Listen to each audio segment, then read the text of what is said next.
Historically, we've always been known for getting it right when it comes to color. Fluorescents were a challenge when it came to spectrum. And so at the very early history of our company, I reached out to Kodak, and one of their color scientists helped us establish what it was that should be a decent spectrum for, maybe I'll wait a little bit till a few more people come in. Not at all, not at all. So anyway, as Kino Flo and Kodak got together, we figured out what kind of a spectrum we needed for film, because Kodak actually had the spectral response curves of film. And we worked together with some phosphor engineers and actually developed a spectrum that was now appropriate for motion picture film. Fujifilm also came on board. They were very cooperative and would share the data that they had on their response curves. They would give me XY coordinates and lots of information. And that really enabled us to perform and create a product that was really conducive to good imaging. So jump into the present.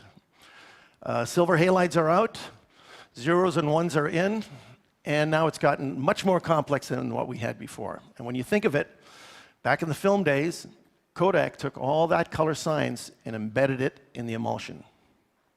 Straightforward. Camera was mechanical. All you have to do is expose it correctly, hope the soup is correct as it goes through, you've got a great image. Still had to do some color correction, because one of the things we also knew is that film didn't quite see all the colors, but that's another story. So what we have now, though, is a really unique situation. We have the perfect recipe for chaos. And what we have is a lighting system that's its own color science. You have a camera that's its own color science. But it's not just one camera. It's a multitude of cameras. Still cameras, motion picture cameras, industrial cameras. So now you've really laid out a lot of variables. And let me just focus on the cinematography side. As a cinematographer, in the past, we've always had the ability to run camera tests. Even when you had film stock and you sort of knew how it would behave, you still wanted to do those tests. So what I'm going to talk about at this presentation, then, is some of the challenges that are now, that you know you're obviously facing, but you may not be able to understand why are these things happening. What am I seeing here? How can I explain this? Especially explaining it to someone further up the food chain who aren't giving you the time to do testing and whatnot. So in this presentation, I'm going to talk about the principles of white light. We refer to it as white light. What in fact is it? A lot of people have different impressions of what that is. We'll talk about how do you measure that white light? What are these indexes? What are the tools available for us to do that? We'll talk about differences in white light spectrum. All white light is not created the same. We need to understand what is a gamut. What is it on a device? What is it on a light? What is it on a camera? And then, of course, the challenges of trying to color match between manufacturers of lighting. Not just that, but also camera. So it gets to be quite a complex undertaking when you really consider all those variables. So just to visualize what is white light, I mean, this chart on the left is the CIE color space chart. Many of you may already be quite familiar with this. Some of you might not. But this dates back to 1931. This was a way of visualizing what the human eye can perceive. And so you see the outside border is all your saturated colors. And then as they recede, as the saturation level goes down into the white light. Our human eye perceives from 400 nanometers to 700 nanometers. So to the left of 400, we're talking about ultraviolet. Eyes can't see that. Some cameras can.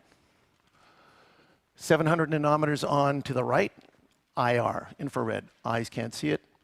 Some of the electronic cameras used to see it. Created some real challenges. There's an interesting thing called the Planckian locus. Now, the Planckian locus is that curve that you see running through there. And if you can imagine a piece of metal, such as that filament, heating up, starts off orange, and as it heats up, it goes into white, then blue. That's a very sort of simple illustration of what the Planckian locus is. It's also known as the black body curve. Now, each one of those intersecting lines, you see 4,000, 3,000, 2,000, a color meter will give you that value. What it won't necessarily tell you, if you're looking at the CIE color chart, is where along, well, actually a CIA color chart will tell you where it is along that line relative to the Planckian locus. The Planckian locus, or the black body curve, is an important thing to remember because that is where the theoretical white point is. Now, you'd hope that camera manufacturers, for the most part, would track the Planckian. They do when it comes to continuous light sources like tungsten. When it comes to an LED source, which in and of itself is discontinuous, this is where the challenges come into play. And so the net result is that it may not, that the white point may not necessarily fall on that Planckian curve. So this is where I'll explain with meters how that might create even more confusion. So any color point that's going to fall below that vertical line, if it falls below the Planckian, it'll be magenta, and above it'll appear somewhat green. And so this is what we see on cameras when you're looking at a skin tone and you go, well, it looked great on this camera, but on this camera, I'm seeing a little bit of magenta or I'm seeing a little bit of green. Again, it's the camera's response to that quote-unquote white source that's putting it either above or below the line. So one of the ways of achieving white light is what we started off at Kino Flo. We've always had a 3200 and a 6500 Kelvin. And so the logic would have it that if you've got a full spectrum white, two good high-quality whites, or a bicolor, and you just blend them, you're going to be fine through the entire track. Not a problem. But what you find out is that it's a direct linear relationship. It's not a curve as they blend. So the minute you start blending a bicolor, it falls off the Planckian. It falls off the black body. Tends to go magenta. Now, some cameras see this more pronounced than others, but this is an inherent issue with bicolor. So what do you do? Well, by introducing RGB, red, green, blue, you can actually lift those color points and raise them up and actually follow the Planckian curve. Now, some cameras are going to track slightly above, some below. Some of them start above, and some of them end up below. So it's really depending on the camera. And so we wouldn't have known any of this unless we profiled a lot of cameras and did all this research. And it was fascinating, to say the least. So it comes down to you've got to think about every cinema camera as a film stock. The same way we thought about film stock in the past is that film stock had their own subtle nuances. You chose a film stock for a particular look that you're going for. Fuji tended to be rich in greens, so if you're doing a lot of big exteriors, big majestic exterior movies, that may be a choice for you. And again, every film stock, there was a reason for a cinematographer to go with one or the other. Producers never, ever decided what film stock to shoot. Yet every producer now seems to have the authority and the ability to understand what's the best camera for you to work with.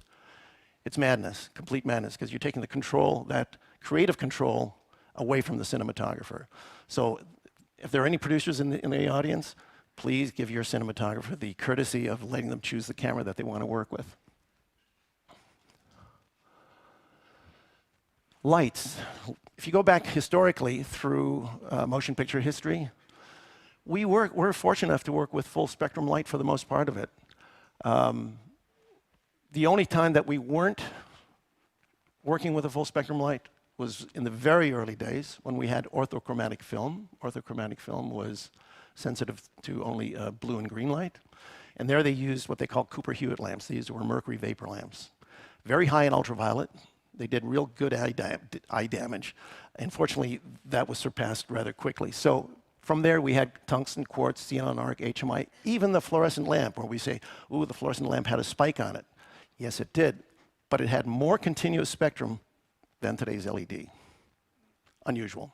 Somebody might dispute that, but if you're working with our T12, KF55s and 32s, very broad spectrum. It had a mercury spike, which was green, and we adjusted that. When we refer to that Planckian, we brought the actual color point on the Planckian, so it was neutral. So that's how we got around that while still displaying a spike lamp. So now LEDs do present a particular challenge because they are discontinuous lights, discontinuous spectrum. And since these cameras all have unique spectral response curves, they're not going to necessarily see the same light source the same way.